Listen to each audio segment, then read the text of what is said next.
오늘은 빌립보서 1장 12절에서 18절까지 말씀입니다. 형제들아, 내가 당한 일이 도리어 복음 전파의 진전이 된 줄을 너희가 알기를 원하노라. 이러므로 나의 매임이 그리스도 안에서 모든 희위대안과 그 밖의 모든 사람에게 나타났으니 형제 중 다수가 나의 매임으로 말미암아 주 안에서 신뢰함으로 겁없이 하나님의 말씀을 더욱 담대히 전하게 되었느니라. 어떤 이들은 투기와 분쟁으로, 어떤 이들은 착한 뜻으로 그리스도를 전파하나니 이들은 내가 복음을 변증하기 위하여 세우심을 받은 줄 알고 사랑으로 하나 그들은 나의 매임에 괴로움을 더하게 할 줄로 생각하여 순수하지 못하게 다툼으로 그리스도를 전파하느니라. 그러면 무엇이냐? 거칠애로 하나 참으로 하나 무슨 방도로 하든지 전파되는 것은 그리스도니 이로써 나는 기뻐하고 또한 기뻐하리라. 아멘. 한 가난한 소년이 있었습니다. 그의 꿈은 목사요 박사가 되는 것이었어요. 그러나 가정 환경이 너무 어려워서 중학교를 중퇴하고 중국집 배달원으로 일을 했어요. 그런 중에도 사람들에게 자신의 꿈을 말하곤 했는데 그럴 때마다 사람들은 비웃었습니다. 그런데 어느 날 그는 우연히 배구 실력을 인정받아서 운동선수로 중학교에 편입을 하게 됩니다. 또 운동 특기생으로 학비도 지원을 받으면서 공부를 하게 됩니다. 그리고는 학업에 정진을 합니다. 운동을 하는 아이들은 운동에 집중하느라고 공부를 게을리 하는데 그는 그러지 않았어요. 왜냐하면 꿈이 있었으니까. 목사가 되고 박사가 되겠다. 그래서 열심히 공부해서 한양대학에 진학을 했고요. 그 대학을 졸업하고 미국 유학 시험에 응시를 했지만은 번번이 낙방을 하게 됩니다. 그런데도 포기하지 않았어요. 7번째 시험에 합격을 해서 유학길에 오르게 됩니다. 그가 미국 공항에 도착했을 때 그에게는 작은 성경책 한 권과 $7가 전부였습니다. 그는 뜨거운 신앙과 열정으로 최선을 다했고 나중에 미국 국가대표 여자 배구팀의 감독을 맡기도 했고요. 미국에서 최우수 배구 감독으로 그렇게 상을 받기도 했었습니다. 낯선 환경을 극복하고 하루 20시간씩 공부한 그는 미국에서 목사와 한국 최초의 체육학 박사라고 하는 2마리 토끼를 잡았어요. 그래서 우리나라에 돌아와서 영동 그리스도의 교회를 담임하면서 이 그리스도교는 그리스도의 교회라고 하는 우리 이쪽 강서구 쪽에도 그런 교회들이 꽤 여러 군데 있고 우리 교회 청년 가운데 전에 그리스도 신학대학을 졸업한 그런 학생도 있었는데 이분은 그곳에서 서울 기독대 총장도 하고 그리고 이 교단은 목회자들에게 좋은 게 여기는 은퇴가 없어요. 죽으면 은퇴예요. 이분이 44년생이니까 지금 우리나라 나이로 하면 81살인데도 지금 현역에서 목회하고 이 교단에서 총장을 최근에도 연임하는 그런 대단한 분이에요. 이강평 목사님이라는 분인데 이분은 그렇게 모든 역경 속에서 위대한 하나님의 꿈을 이룬 그런 분으로 많이 회자되어집니다. 역경이라고 하는 것은 나약한 사람에게만 잔인할 뿐이에요. 꿈과 소망이 있는 사람에게 하나님을 의지하는 사람에게 투지를 자극하는 윤활유가 되어집니다. 우리의 인생은 때때로 참 황무지 같은 그런 환경을 만날 때가 있어요. 건강으로 인하여 경제적 궁핍으로 인하여 풀 수 없는 복잡한 인간관계로 인하여 황무지 같은 가정을 만날 때도 있고 황무지 같은 직장을 만날 때도 있고 신앙생활에 황무지 같은 척박한 환경, 황무지 같은 사람을 만날 때도 있습니다. 어떻게 우리가 이 역경을 극복하고 이 황무지에서도 장미꽃을 피우는 이 신앙의 인생을 살 수 있을까? 오늘 본문에 바울이 우리들에게 잘 가르쳐 줍니다. 첫 번째 말씀드릴 수 있는 것은 역경을 진보, 진전의 기회로 삼아야 된다는 거예요. 12절을 한 번 더 볼까요? 형제들아, 내가 당한 일이 도리어 복음 전파의 진전이 된 줄을 너희가 알기를 원하노라. 할렐루야. 오늘 성경에 나오는 바울은 역경으로 인하여 더 진전하는 사람이었다는 거예요. 오늘 12절 이 말씀에 분명히 말씀하고 있죠. 자신이 당한 일이 오히려 복음의 진전이 되었다 말씀을 해요. 바울이 당한 일이 뭡니까?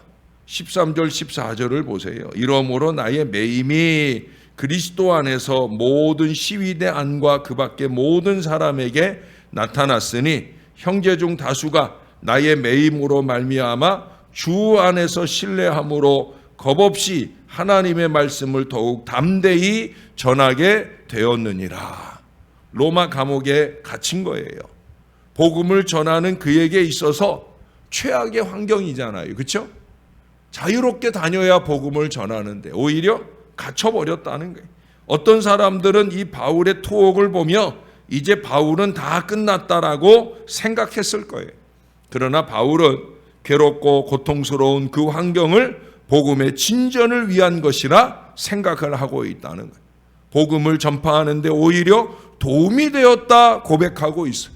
복음 전파의 새로운 국면을 맞이할 기회가 되었다 고백하고 있어요. 우리는 어떤 역경을 만나든 그것을 퇴보의 기회가 아니라 진보의 기회로 활용해야 됩니다. 신앙의 인물들이 다 그랬습니다. 모세에게도 위기와 역경의 순간이 있었습니다. 다윗에게도 역경, 고통스러운 순간이 찾아올 때가 얼마나 많았어요. 그러나 그들은 모두 인내하며 하나님을 의지하였고 그래서 퇴보하지 않고 진전의 기회로 삼았습니다. 어려움이 올 때, 실패했을 때, 고난이 닥쳐왔을 때 이것을 해석을 잘 해야 되는 거예요. 한 번 실패로 그것이 인생의 끝이 아니잖아요. 실패란 인생의 사소한, 인생의 위대한 스승이지 무덤이 아닙니다. 실패할 때 그때는 실패할 수밖에 없는 시기라고 인정을 하고 성공의 시기, 하나님의 때를 바라볼 수 있어야 된다는 거예요. 하나님은 이 어려움 중에 우리에게 어떤 은혜를 주시려는가, 그걸 기대하는 믿음이 있으면 우리는 오히려 더 행복해질 수 있고 위대한 역사의 결과를 누릴 수가 있다는 거예요.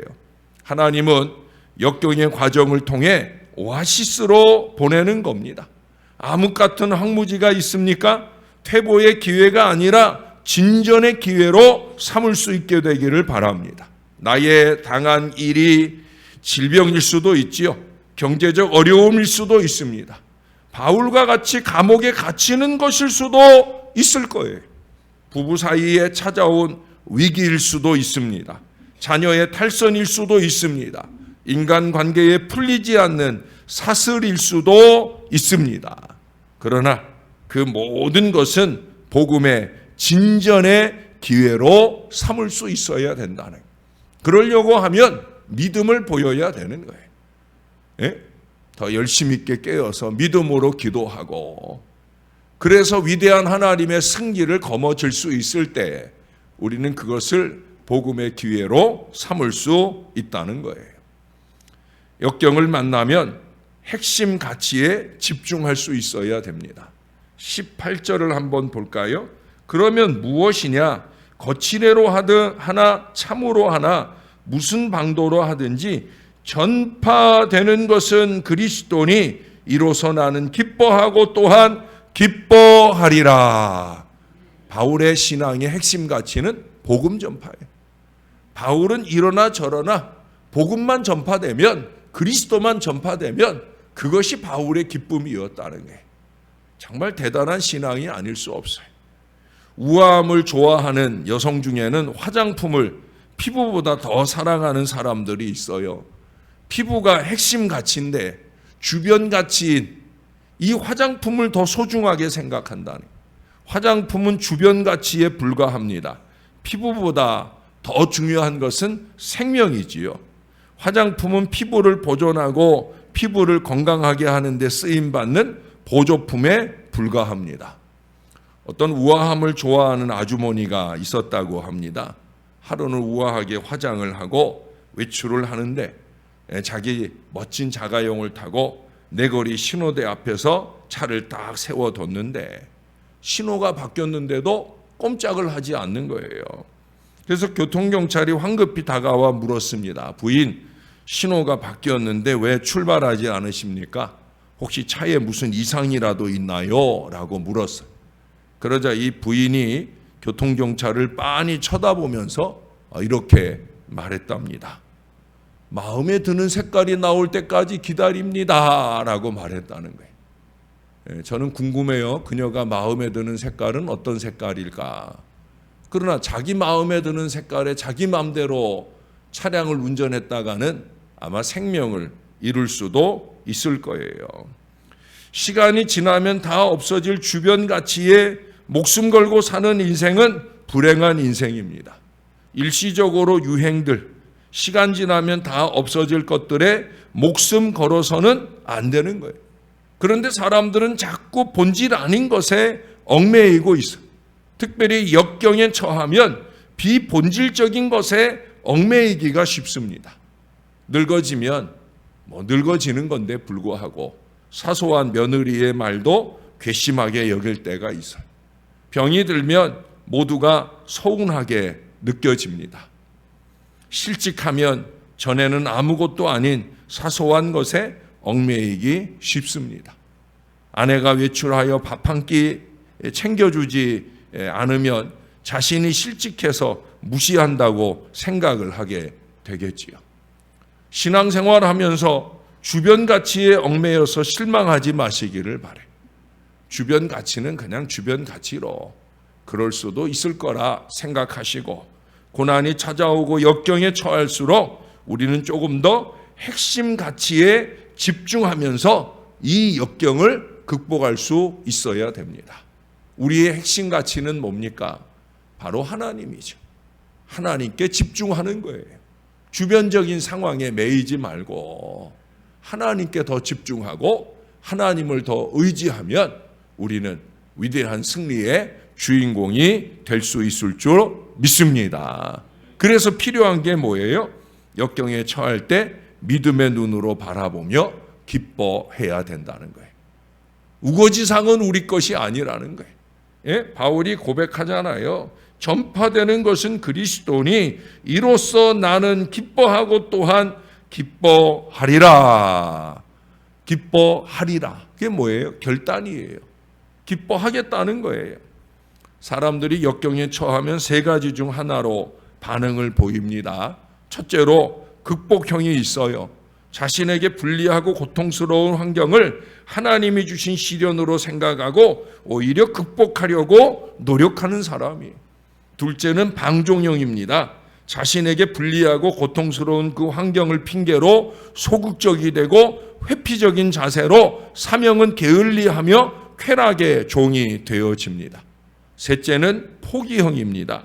그 환경을 준 대상자를 원망하며 불평하다가 결국 좌절하고 자신에게 주어진 일을 포기해버리는 이 어리석은 삶을 살아갑니다. 왜 자포자기하고 포기합니까? 환경만 보기 때문이에요. 상황만 보기 때문이에요. 사람만 보기 때문이에요. 왜 내가 감옥에 갇혀? 왜 내가 사업에 실패해? 왜 내가 병들어? 왜 우리 가정이 이렇게 어려움을 당해야 돼? 등등등. 그 황무지 같은 환경에 집착을 해버립니다. 그게 크게 보이면 절대 하나님이 보일 수가 없는 거예요. 그러면 결국 방종하고 포기하고 어리석은 미래로 나아가게 되어집니다. 사랑하는 여러분, 저와 여러분에게는 하나님이 함께 하시는 줄로 믿습니다.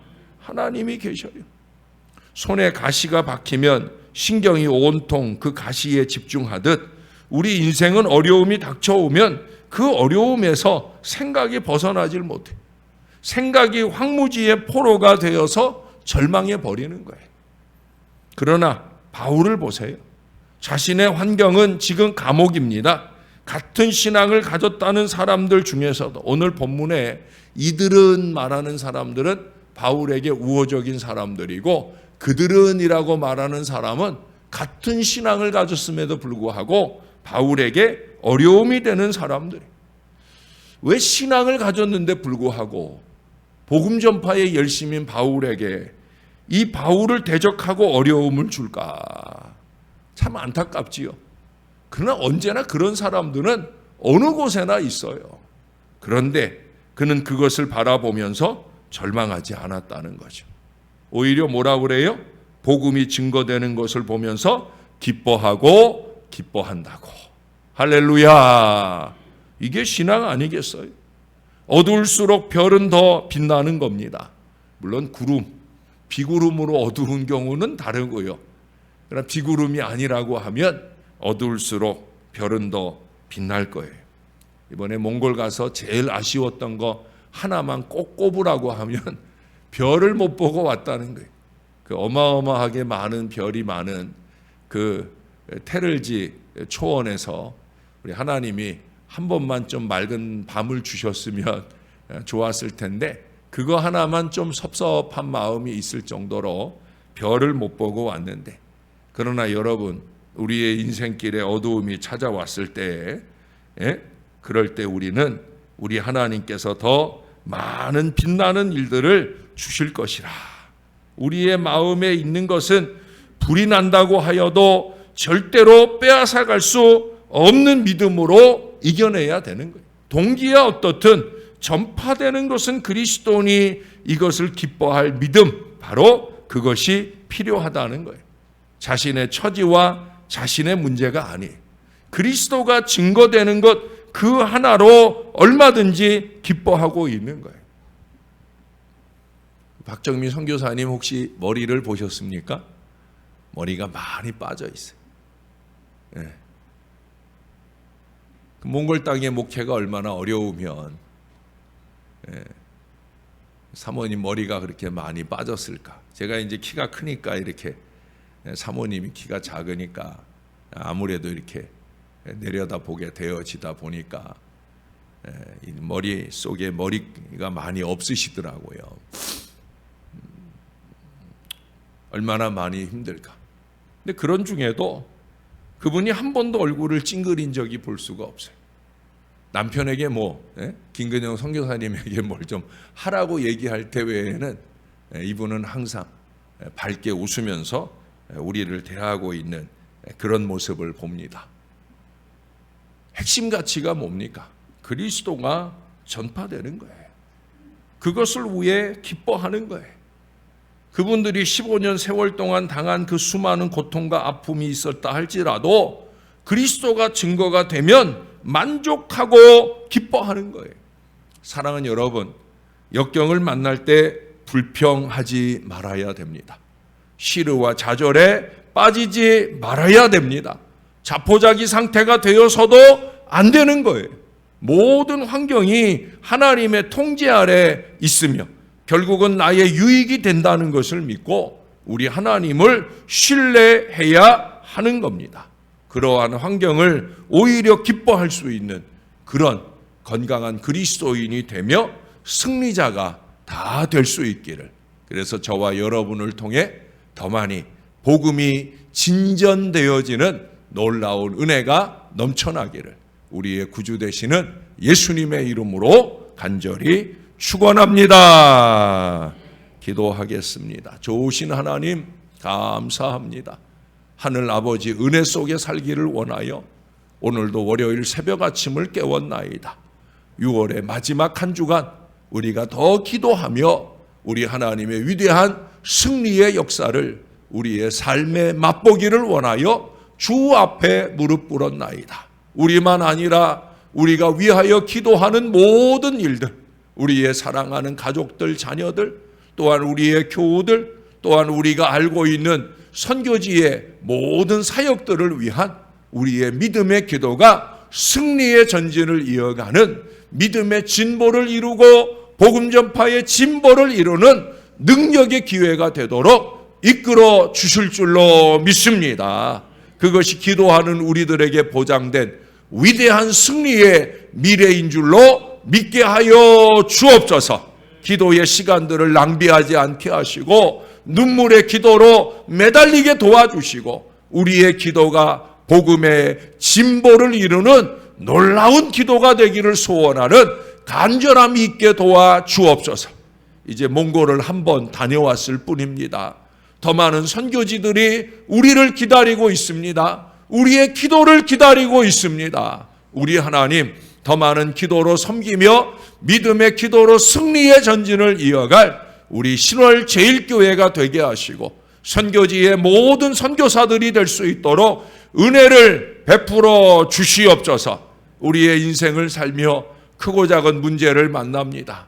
아직도 건강의 문제로 신음하는 사람도 있고 물질의 문제로 고통받는 사람도 있고 사업이 풀릴 듯 풀리지 않아 안타까운 사람들도 있습니다. 오 하나님, 믿음으로 기도하는 주의 백성들을 꼭 붙잡아 주시옵소서. 믿음의 승리를 이루게 하여 주시옵소서. 어려움을 보지 말고 사람을 보지 말고 환경을 보지 말고 하나님께 더 집중하며 하나님을 향하여 이 모든 일들을 의뢰하고 승리하는 하나님의 사람들 되어지게 축복해 주시옵소서. 이번 주말에도 중요한 시험을 앞두고 있는 우리의 자녀들이 있습니다. 주님 꼭 붙잡아 주시고 반드시 마지막 승리까지 마침점을 찍을 수 있도록 은혜를 더하여 주시옵소서. 한 주간이 초조하게 느껴질 터인데 마지막까지 최선을 다해 공부할 지혜도 주시고 또한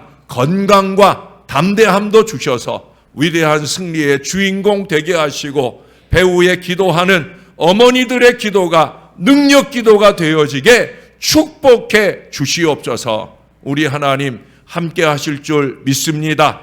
감사합니다. 예수님의 이름으로 기도합니다. 아멘.